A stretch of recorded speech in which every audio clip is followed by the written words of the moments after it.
नमस्कार व्यूअर्स, प्रिय विद्यार्थियों, उर्मिला यादव हिंदी क्लासेस में आपका स्वागत है। हमारा आज का विषय है वाक्य व उसके तत्व। हिंदी व्याकरण के अंतर्गत वाक्य क्या होता है, उसके तत्व कितने होते हैं, उनकी परिभाषा क्या होती है, यही हम करने जा रहे हैं। इससे पहले हमने पदबंध किया था।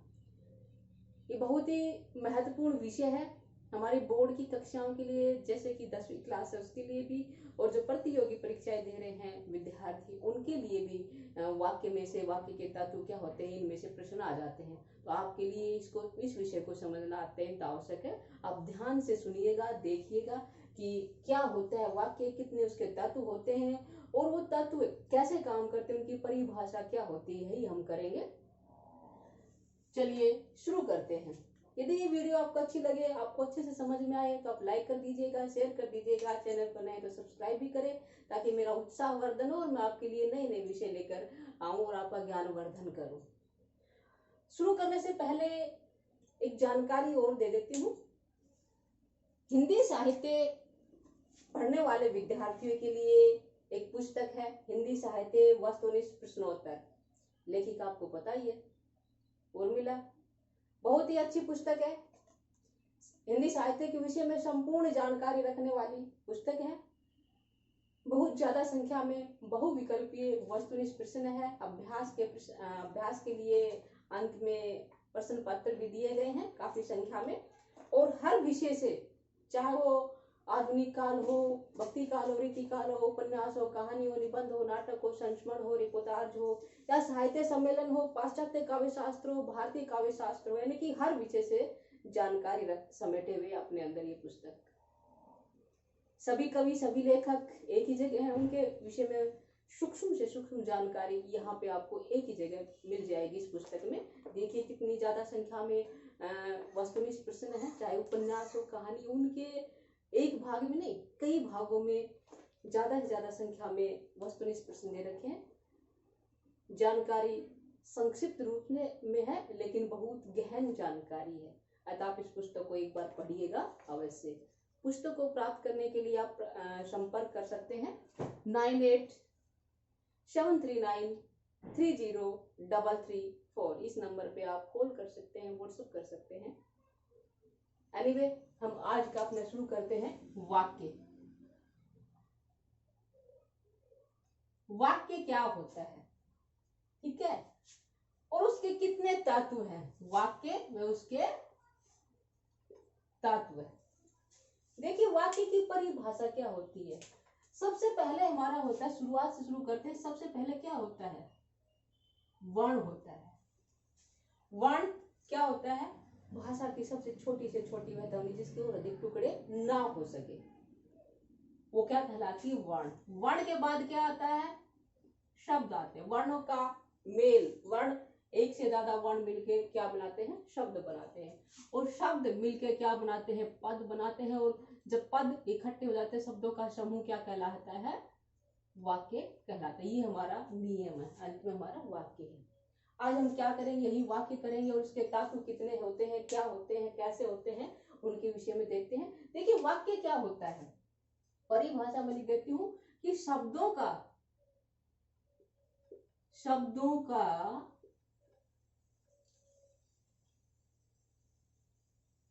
सार्थक व्यवस्थित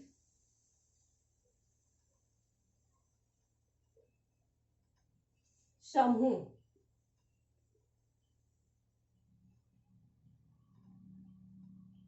वाक्य कहलाता है। शब्दों का सार्थिक व्यवस्थित समूह वाक्य कहलाता है। देखिए शब्दों का जो समूह है वो सार्थक भी होना चाहिए। सार्थक यानी कि अर्थ देने वाला। यदि कोई अर्थ ही ना देगा तो क्या वाक्य कहलाएगा, नहीं कहलाएगा। व्यवस्थित मतलब कि क्रम से होना चाहिए, जो भाषा के नियमों के, व्याकरण के जो नियम है उनके अनुसार शब्दों का प्रयोग क्रम से होना चाहिए। जो समूह है सार्थक भी हो, व्यवस्थित भी हो, वही शब्दों का समूह क्या कहलाएगा, वाक्य कहलाएगा। ठीक है, एक वाक्य लिखते हैं, जैसे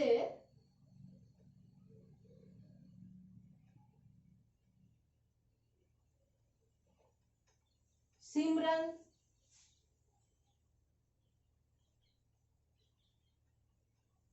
सातवीं कक्षा में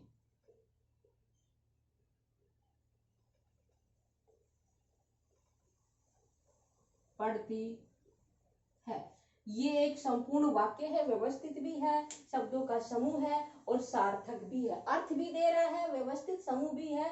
तो क्या है ये कि अपने आप में संपूर्ण वाक्य है। ठीक है, वाक्य की परिभाषा आपको अच्छे से समझ में आ गई होगी। अब चलते इसके तत्व क्या होते हैं। ठीक है, कितने होते हैं। सबसे पहले इस वाक्य के तत्व होते हैं 6। कितने तत्व होते हैं? 6 तत्व होते हैं। कौन कौन से? सबसे पहले क्या होना चाहिए? सार्थकता। सार्थकता। दूसरा होता है योग्यता। तीसरा तत्व है सार्थकता, योग्यता, पदक्रम। पदक्रम, उसके बाद आकांक्षा,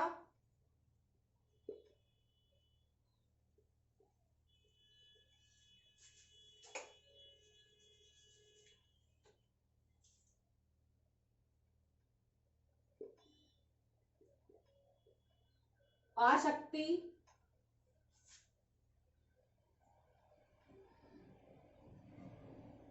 और अंत में है अन्वय। ये वाक्य के 6 तत्व हैं। ठीक है, सार्थकता, योग्यता, पदक्रम, आकांक्षा, आसक्ति, अन्वय, ये वाक्य के 6 तत्व हैं। इनको आप लिख सकते हैं। अब देखते हैं सार्थकता क्या होती है। सार्थकता शब्द से ही पता चल रहा है कि वाक्य में शब्द अर्थ के अनुसार होने चाहिए, अर्थ देने वाले शब्द होने चाहिए। सार्थकता नहीं है, अर्थों का कोई मतलब नहीं है, तो फिर वाक्य अपने आप में पूर्ण नहीं होगा, अशुद्ध हो जाएगा, वाक्य सही नहीं कहलाएगा। अब जैसे मैं एक वाक्य लिखती हूं कि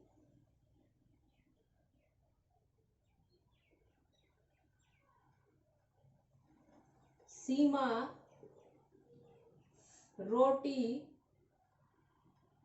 पीती है। सीमा रोटी पीती है। क्या ये वाक्य अर्थ दे रहा है? सही, सार्थक है वाक्य? नहीं है, क्योंकि रोटी को खाया जाता है, पिया नहीं जाता। क्या है?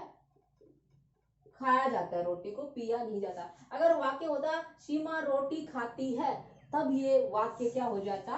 पूर्ण हो जाता। अगर हम यहां लिखते हैं रोटी खाती है, खाती है, ये वाक्य सार्थक है, पूर्ण अर्थ दे रहा है, इसलिए क्या है? इस वाक्य में सार्थकता है। ठीक है, सार्थकता का समझ में आया। उसके बाद है योग्यता। योग्यता का अर्थ है क्षमता, कि वाक्य में अपना अर्थ बताने की, अपनी बात कहने की क्षमता होनी चाहिए, योग्यता होनी चाहिए। जैसे मैं ये लिख दूं कि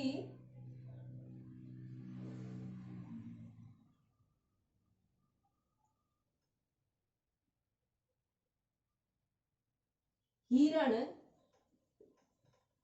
उड़ता है। हिरण उड़ता है, क्या ये वाक्य तो है, लेकिन क्या ये वाक्य सही है? क्या वाक्य में जो शब्द है उनका आपस में मेल हो रहा है? क्या ये वाक्य अपनी बात कहने में सक्षम है, योग्य है? नहीं है। क्यों? क्योंकि हिरण का और उड़ना का कोई मेल नहीं है। हिरण उड़ नहीं सकता। अगर वाक्य में हम कहते हिरण दौड़ता है या हिरण चलता है, तब तो अपने आप में ये पूर्ण वाक्य होता, अपने अर्थ को, अपनी बात को समझा पाता श्रोता को। अन्यथा ये उड़ना कोई मतलब नहीं हुआ, या हिरण का उड़ने का कोई अर्थ नहीं है, कोई मेल नहीं है, इसलिए क्या है? ये अशुद्ध वाक्य है। शुद्ध क्या होगा? हिरण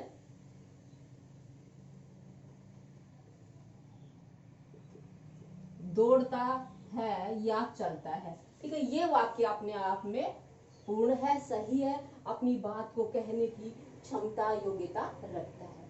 ठीक है, उसके बाद है पदक्रम। ये पद कर्म सार्थकता से पहले भी हम लिख सकते हैं, ठीक है। उसके बाद है पदों का जो वाक्य है उसमें जो शब्द है, पद है, वो क्रम से होने चाहिए। ये नहीं कि कोई शब्द कहीं है कोई कहीं है और आपने आप में सही अर्थ ही ना दे रहे हो, इधर उधर हो। व्याकरणिक नियमों के अनुसार क्रम से शब्द होने चाहिए वाक्य में, तभी वो वाक्य अपने आप में शुद्ध होगा, पूर्ण होगा। यदि मैं लिख दूं कि नाव में नदी है, नाव में नदी है, क्या ये जो वाक्य तो है, पूर्ण वाक्य है, लेकिन क्या ये क्रम से है? एक के बाद क्रम से लगे हुए शब्द हैं, एक के बाद एक लगे हुए हैं जो सही अर्थ दे रहे हो? नहीं है। कैसे होगा? नदी में नाव है, क्या हो जाएगा? नदी में नाव है। अब ये क्रम से है, भाषा के नियमों के अनुसार, व्याकरण के नियमों के अनुसार क्रम से लगे हुए शब्द है, ठीक है। तो ये क्या कहलाती है? योग्यता। उसके बाद है आकांक्षा।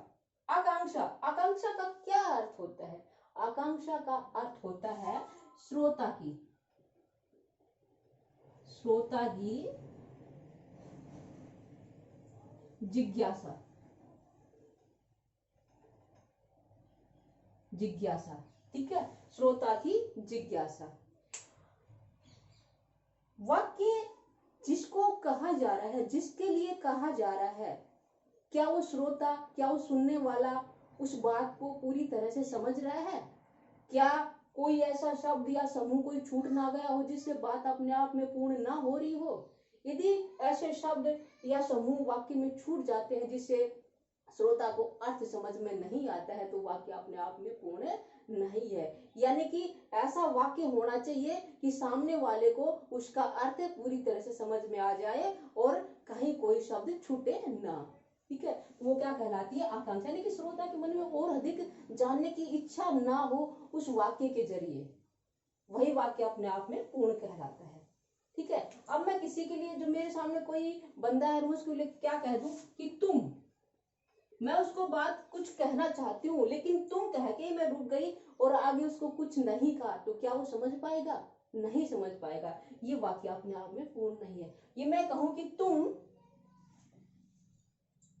अब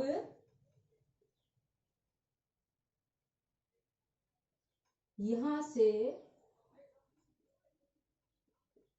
जाओ। मैं किसी को, मेरे सामने कोई है, मैं उसको कहना चाहती कि तुम यहाँ से जाओ, लेकिन मैंने शुरुआत में बोला कि तुम, तो समझ नहीं पाया। अब मैंने कहा कि तुम अब यहाँ से जाओ, ये वाक्य अपने आप में पूर्ण हो गया और जो सामने वाला है, श्रोता है, वो भी क्या हो गया? समझ गया। तो ये क्या कहलाएगी? आकांक्षा। इसमें कुछ और अधिक जानने की गुंजाइश नहीं, ऐसा कोई शब्द नहीं छूटा जिससे वाक्य पूर्ण ना हो, तो ये क्या हो गई? आकांक्षा, ठीक है।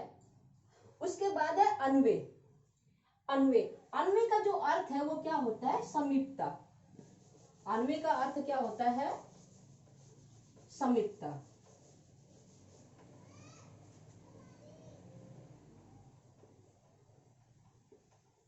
समीपता यानी कि वाक्य में जो शब्द हैं वो पास पास होने चाहिए, एक दूसरे के समीप होने चाहिए। ये नहीं कि वाक्य एक शब्द यहाँ लिखा है, दूसरा शब्द हमने यहाँ लिख दिया, तीसरा यहाँ लिख दिया, यानी कि वाक्य का एक अंश आज कहा जाए, एक कल कहा जाए, एक परसों कहा जाए, ये वाक्य नहीं होगा। वाक्य में जो शब्द हैं वो समीप होने चाहिए, बिल्कुल पास पास होने चाहिए, सही व्याकरण के नियमों के अनुसार होने चाहिए, ठीक है। वही क्या होगा? समीप। जैसे सीता गाना, अब मैं यहां छोड़ दूं, सुना रही है। अब यहां छोड़ने का क्या मतलब हुआ? ये आपस में समीप नहीं है, पूर्ण अर्थ नहीं दे रहे, समीप नहीं है, तो वाक्य क्या है? अटपटा सा, अधूरा सा लग रहा है, सही नहीं लग रहा, व्याकरण के नियमों के अनुसार नहीं है, तो क्या है? ये अशुद्ध वाक्य है। क्या है? अशुद्ध वाक्य। और इसी वाक्य को हम लिख देते हैं कि सीता गाना सुना रही है। सीता गाना सुना रही है, ये 5 शब्द हैं और वाक्य अपने आप में पूर्ण है, तो ये क्या हो गया, अन्वय। यानी कि वाक्य में शब्दों की समीपता होना ही अन्वय कहलाता है। तो ये थे वाक्य के 6 तत्व: सार्थकता, योग्यता, पदक्रम, आकांक्षा, आसक्ति, अन्वय। ठीक है। अब बात होती है वाक्य के अंग। ये क्या थे, वाक्य के तत्व। क्या थे ये तत्व, और वाक्य की परिभाषा। अब है वाक्य के अंग। क्या है, वाक्य के अंग कितने होते हैं। यदि आपको पता है तो कमेंट बॉक्स में बता सकते हैं कितने अंग होते हैं, कौन कौन से होते हैं। कितने होते हैं, 2 अंग होते हैं वाक्य के। कितने होते हैं, 2। कौन कौन से, अब वाक्य के अंग की बात चल रही है। अंग कितने होते हैं, 2। कौन कौन से, एक होता है उद्देश्य और दूसरा होता है विधेय। उद्देश्य और विधेय, ये वाक्य के 2 अंग हैं। ठीक है, क्या है, 2 अंग हैं, उद्देश्य और विधेय।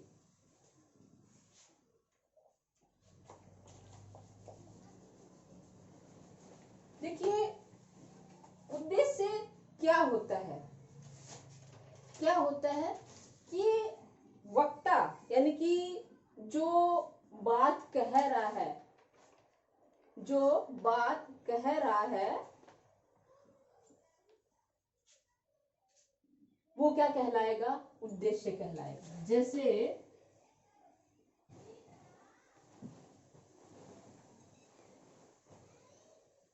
रमन फल खाता है, रमन फल खाता है। इस वाक्य में उद्देश्य कौन है, रमन है। कर्ता कौन है, रमन, यानी कि जो कर्ता होता है वही उद्देश्य होता है, रमन उद्देश्य है। तो ये जो वाक्य का पहला अंग हो गया, रमन क्या हो गया इस वाक्य में। ये संपूर्ण वाक्य अपने आप में सभी नियमों का पालन कर रहा है, सभी तत्व है इसमें। तो ये रमन क्या है, उद्देश्य है। ठीक है। और जो बच गया ये क्या है, विधेय। विधेय की परिभाषा क्या है, विधेय उद्देश्य के विषय में जो कुछ कहा जाए वो क्या होगा, विधेय होगा। अब उद्देश्य कौन है, रमन। रमन के विषय में क्या कहा गया कि फल खाता है, तो यहाँ विधेय क्या हो गया, फल खाता है। फल खाता है विधेय हो गया, और रमन क्या हो गया, उद्देश्य हो गया। ठीक है। अब जैसे दूसरा वाक्य लेते हैं, उसमें आपको बताना कि कौन सा उद्देश्य है और कौन सा विधेय है।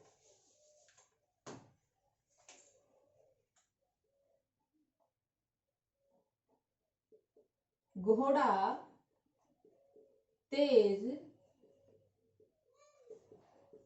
दौड़ता है।